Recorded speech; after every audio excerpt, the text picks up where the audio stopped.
কার্নিভালে প্রোগ্রামের মাঝে গিয়ে নিয়ে নিয়েছিলাম দুটো চিকেন পকোড়া খাওয়ার জন্য, কারণ প্রচন্ড খিদা পেয়ে গেছিল সবার নাচানাচি করে। তারপরে চলে গেছিলাম পটাটো রোল খেতে।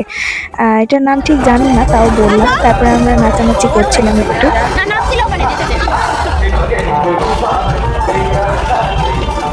অনেক নাচানাচির পর খেলতে চলে গেছিলাম লটারি বলগুলো। ফার্স্টে দাদা খেললো, গুড়িয়া খেললো, আমি খেললাম। সবাই মিলে এত চেষ্টা করার পরেও কেউ কিছু গিফট পেলাম না। তারপর দৌড়াতে দৌড়াতে চলে যাচ্ছিলাম যে কোনো একটা রাইডে উঠবো। তো ফাইনালি ব্রেক ড্যান্সে উঠেছিলাম। আমি আর গুড়িয়া পাশাপাশি বসেছিলাম, আর দাদা বৌদি উঠেছিল। ব্রেক ড্যান্স থেকে নামার পর সবার কাছ থেকে বডি রিভিউ নিচ্ছিল। কেমন লাগলো? ওখান থেকে বেরোতে বেরোতে 12টা বেজে পার হয়ে গেছে।